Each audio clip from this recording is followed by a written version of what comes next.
So my name is Wali Sahar. I am a PhD candidate with Animal Welfare Program. I am originally from Afghanistan, and I work with the lameness in dairy cattle.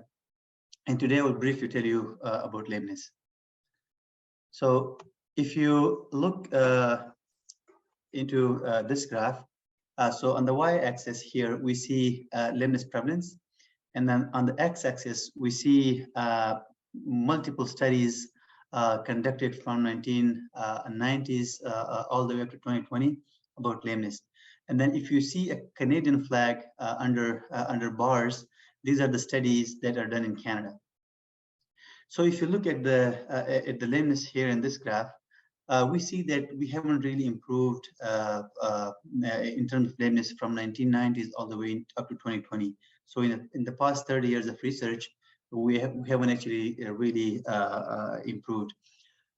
So almost all of these studies are basically cross-sectional studies, which means that the researcher basically went to the farm once and then scored or assessed the animals for lameness, and then they reported their findings based on their one-time scoring. But what we did here at UBC is that we conducted a longitudinal study about lameness, and longitudinal studies are basically the ones where we follow the same set of animals over time. And then what we did is that we followed all the lactating herd, the entire lactating herd of the UBC dairy for 2 years. And then we scored them or assessed them for lameness once a week, every week. And then this assessment was based on a five score scale, where 1 and 2 meant sound animals or soundness, 3 meant moderately lame, and 4 and 5 meant severely lame, severe lameness.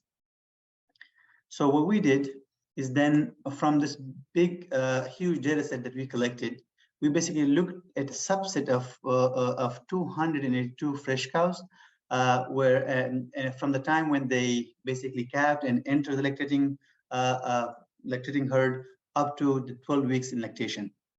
And then we basically looked at the lameness prevalence in this 12 weeks of the first 12 weeks of lactation. So here what we have, if you see the red line, this is basically a similar definition as what you see in the literature. So based on this definition, any animal that is basically scored lame once is considered lame. So here we see that almost 70% of our animals basically experience lameness during this first 12 weeks of lactation. We also went ahead, since we had this data, longitudinal data, so we could play with the data more. So we went ahead and created multiple other definitions for lameness. For example, lame 2, lame 3, lame 4, and lame 5. So based on lame 2, an animal is considered lame if the animal scores lame during 2 consecutive weeks.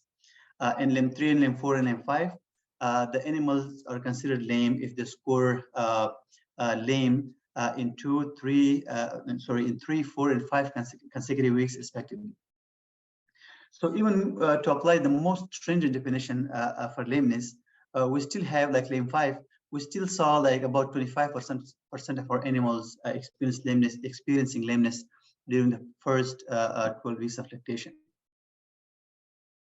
So the take-home message here is that lameness, unfortunately, is a bigger problem that we know it from the literature.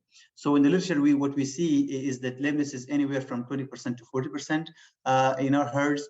But here, if you look at it longitudinally, we actually see that lameness affects more than 70% of our animals. And then further, this is also a really important graph that I want to share with you.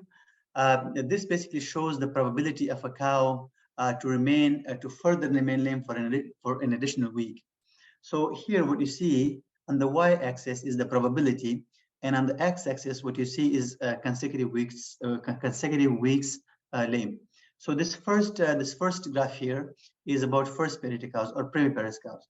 So about 30% of our primiparous cows basically scored lame during the 12-week period.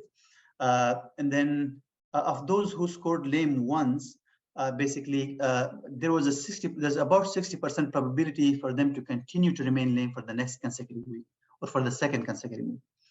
Those who made it to the second week, the probability of continuing to remain lame for the third consecutive week basically reduced. On the other hand, if you look at this older cows, fertility fourth or greater, we see that almost 60% of our cows basically scored lame during the first during the 12 weeks of the study. So of those who scored lame once, the probability was almost 70% for them to remain lame for the second consecutive week. Those who made it to the second week, the probability of continuing to remain lame for the third week further increased. And then the longer they basically, the longer the lameness event went on, the higher the probability was for those cows to further remain lame.